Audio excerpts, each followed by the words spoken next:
आइए सबसे पहले 10 बजे की 10 ब्रेकिंग न्यूज का रुख कर लेते हैं। आज की पहली बड़ी खबर आपकी टीवी स्क्रीन पर।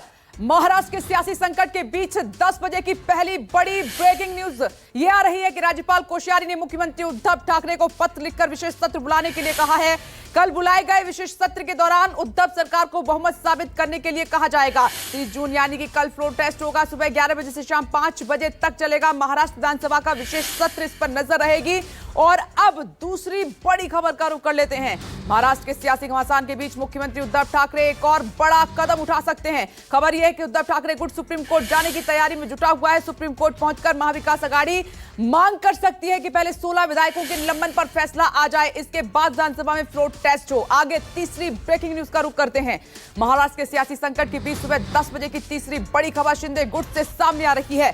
शिवसेना के बागी नेता एकनाथ शिंदे ने कामाख्या देवी मंदिर में दर्शन किए हैं। शिंदे कड़ी सुरक्षा के बीच कामाख्या देवी मंदिर पहुंचे। तस्वीरों में आप देख सकते हैं गुवाहाटी के कामाख्या देवी मंदिर में एकनाथ शिंदे अकेले ही पहुंचे हैं और शिंदे के साथ कोई भी शिवसेना या निर्दलीय विधायक मौजूद नहीं था। उन्होंने अकेले ही पूजा की है। अब आगे बढ़ते हैं। इस वक्त की एक और ब्रेकिंग न्यूज का रुख करते हैं। 10 बजे की चौथी बड़ी खबर।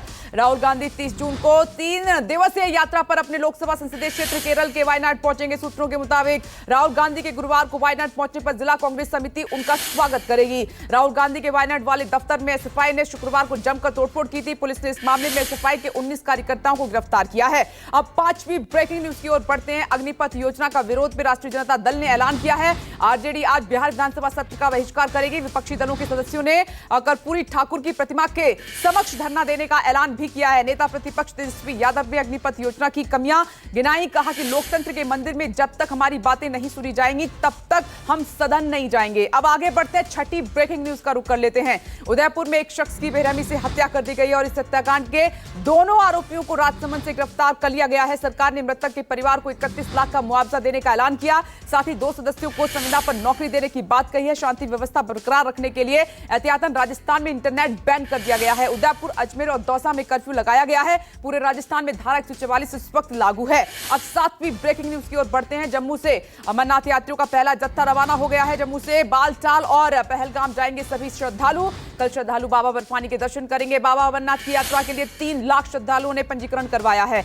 गौरतलब है कि बाबा अमरनाथ की वार्षिक यात्रा कल से शुरू हो रही है। पंजीकरण की प्रक्रिया यात्रा की अंत तक जारी रहेगी और अमरनाथ यात्रा 11 अगस्त तक चलेगी। अब 8वीं ब्रेकिंग न्यूज का रुख करते हैं। गुरुग्राम में पत्नी को खाटू श्याम जी के दर्शन ना कराना पति को इस कदर महंगा पड़ गया कि पूरे मोहल्ले में हड़कंप मच गया। पत्नी इमारत की 5वीं मंजिल पर पहुंच गई और वहां से कूदने की धमकी देने लगी। महिला ने छत पर बहुत देर तक हाई वोल्टेज ड्रामा किया। पूरा मामला गुरुग्राम डीएलएफ फेज 3 के यू ब्लॉक का बताया जा रहा है। अब 9वीं ब्रेकिंग न्यूज की ओर बढ़ते हैं, जो कि खबर असम से आ रही है। बाढ़ से जुड़ी हुई बाढ़ और बारिश और भूस्खलन के बीच एक राहत देने वाली खबर यह आई है कि असम के बारपेटा जिले में बाढ़ के बाद से हालात बेहद खराब थे। अब प्रशासन की तरफ से यह कहा जा रहा है कि बाढ़ की स्थिति में थोड़ा सुधार आया है। वहां पर हालात सुधरने लगे हैं। बाढ़ का पानी नीचे उतर रहा है, यानी कि घट रहा है। आपको बता दें कि असम में बाढ़ भूस्खलन से भारी तबाही मची हुई है। तकरीबन 100 से ज्यादा लोगों की अब तक मौत हो चुकी है। अब 10वीं बड़ी खबर का रुख कर लेते हैं जल्दी से। महाराष्ट्र के पालघर में तारापुर एमआईडीसी प्लांट में आग लग गई और एक के बाद एक हुए विस्फोट से भीषण आग फैलती चली गई। दमकल की 3 गाड़ियां मौके पर पहुंची। फायर फाइटर्स पूरी शिद्दत से आग बुझाने में जुट गए। जानकारी के मुताबिक बोईसर के तारापुर इंडस्ट्रियल एस्टेट की केमिकल कंपनी में आग लगी। स्थानीय लोगों ने भीषण आग से पार पाने की कोशिश की। उनके बीच में हड़कंप मचा रहा, लेकिन नाकाफी रहा। कंपनी में आग लगने के बाद से लगातार 8 बड़े धमाके हुए हैं। तो यह है 10 बजे की 10वीं ब्रेकिंग न्यूज आपकी टीवी स्क्रीन पर।